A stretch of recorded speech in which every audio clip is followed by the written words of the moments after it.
রাত তখন প্রায় ১১টা। পুরো শহরটা যেন হঠাৎ নিস্তব্ধ হয়ে গেছে। রেল স্টেশনও ফাঁকা, শুধু বাতাসের শোষু শব্দ আর দূরের একটা কুকুরের ডাক। রাফি ২৪ বছরের এক সাধারণ ছেলে, প্ল্যাটফর্মে বসে আছে। শুধু চোখে ক্লান্তি, মুখে একটু চিন্তার ছাপ। তার হাতে একটা পুরনো ব্যাগ আর পকেটে একটা পুরনো ট্রেনের টিকিট। শেষ ট্রেন ১১:১৫ PM। রাফি একা নয়, তার মনে হাজারো প্রশ্ন। ট্রেনটা কি সত্যিই আসে, নাকি শুধু গল্প? আজ কি সে জানতে পেরেছে এই শেষ ট্রেন নাকি সবাইকে গন্তব্যে পৌঁছে দেয়? কিন্তু এটা কোন গন্তব্য? এটা কেউ ঠিক বলতে পারে না। স্টেশনের লাইটগুলো এক এক করে টিমটিম করতে শুরু করল। রাফি ঘড়ি দেখল ১১:১০। হঠাৎই পুরো প্ল্যাটফর্মটা একটু ঠান্ডা হয়ে গেল, যেন কেউ অদৃশ্যভাবে পেরিয়ে গেল তার পাশ দিয়ে। রাফি পিছনে তাকালো। একজন বুড়ো মানুষ একটা বেঞ্চে বসে আছে, যে মুহূর্ত আগেও ছিল না। বুড়ো মানুষটা ধীরে ধীরে বলল, ছেলে, তুমি কি শেষ ট্রেনের যাত্রী?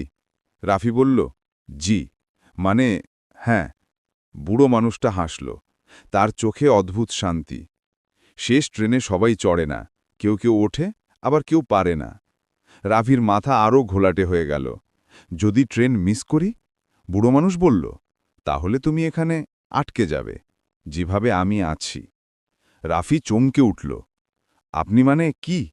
বুড়ো মানুষটা কোনো উত্তর দিল না, শুধু দূরের অন্ধকারে তাকিয়ে বলল, ট্রেন আসছে। দূর থেকে গা ছমছমে একটা শোঁ শব্দ শোনা গেল, যেন ট্রেন আসছে। বাট স্টেশনে তো রেলের লাইনই নেই। তবুও শব্দটা কাছে আসছিল, আরও কাছে, আরও কাছে। তারপর আলো। হ্যাঁ, অন্ধকার চিরে একটা লম্বা ট্রেন এসে দাঁড়ালো।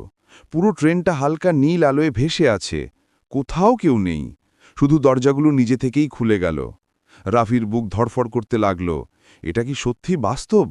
বুড়ো মানুষটা ফিসফিস করে বলল, যাও ছেলে, ট্রেন তোমার অপেক্ষায় আছে। রাফি ধীরে ধীরে ট্রেনের দিকে হাঁটল। তার ঠিক দরজায় ওঠার সময় পিছন থেকে বুড়ো মানুষটা বলল, তোমার ব্যাগটা খোলো। রাফি থেমে গেল এবং বলল, কেন? বৃদ্ধ বলল, কারণ শেষ ট্রেনে বোঝা নিয়ে ওঠা যায় না। রাফির বুকটা হঠাৎ ভারী হয়ে গেল। ব্যাগটা খুলল। ভেতরে তার মায়ের শেষ চিঠি, তার বাবার ছবি, ভালোবাসার মানুষের দেওয়া হাতঘড়ি আর কিছু অসম্পূর্ণ স্বপ্নের নথি। বুড়ো মানুষটা বলল, এই সব তোমাকে আটকে রাখছে, ছেড়ে দিতে হবে। রাফির চোখ ভিজে উঠল। কিন্তু এরা তো আমার জীবনের অংশ। বুড়ো মানুষটা শান্ত গলায় বলল, শেষ ট্রেন শুধুই তাদের নেয় যারা সামনে এগোতে চায়। রাফি চোখ বন্ধ করে গভীর শ্বাস নিল। তারপর একে একে সব জিনিস প্ল্যাটফর্মে রেখে দিল। চিঠি, ছবি, ঘড়ি সব ফেলে দিয়ে সে ট্রেনের ভেতর পা দিল। দরজা ধীরে ধীরে বন্ধ হয়ে গেল। ট্রেন চলতে শুরু করল। রাফি জানালার বাইরে তাকিয়ে দেখল, বুড়ো মানুষটা দাঁড়িয়ে আছে আর হাসছে, হাত নেড়ে বিদায় জানাচ্ছে। আর ঠিক তখনই রাফির চোখে পড়ল প্ল্যাটফর্মের দেওয়ালে ঝোলানো একটি ফটো ফ্রেম। সেখানে সেই বুড়ো মানুষের ছবির নিচে লেখা, মোহাম্মদ জয়নাল আবেদিন, স্টেশনের প্রাক্তন কর্মচারী, ১২ বছর আগে মৃত্যুবরণ করেছেন। রাফির সারা শরীর শিউড়ে উঠল। মানে তিনি ভূ? তার কথা শেষ হওয়ার আগেই ট্রেন গতি বাড়িয়ে দিল। ট্রেনের ভেতরটা শান্ত, কেউ নেই, শুধু এক কোণে একটা আসনে সাদা আলো জ্বলছে। রাফি সেই আসনে গিয়ে বসল। তার বুকটা হালকা লাগছে, যেন বোঝা নেই আর। হঠাৎ স্পিকারে একটি নরম কণ্ঠ ভেসে উঠল, গন্তব্যে পৌঁছানোর প্রস্তুতি নিন। রাফি জানালার বাইরে তাকিয়ে দেখল, এক অনন্ত আলোর শহর কাছে আসছে।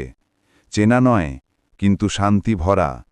তার হৃদয়ের ভেতর হঠাৎ একটাই কথা বাজল, আমি হয়তো এখানেই পৌঁছানোর কথা ছিল।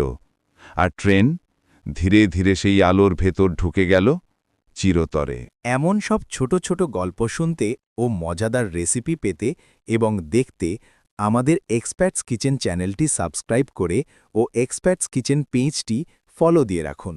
ওহো, লাইক শেয়ার করতে ভুলবেন না।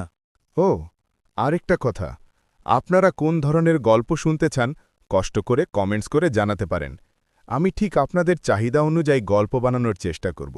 আর আপনারা কোন ধরনের রেসিপি পেতে চান সেই অনুযায়ী আমি রেসিপি নিয়ে হাজির হব। ধন্যবাদ, সবাই ভালো থাকবেন।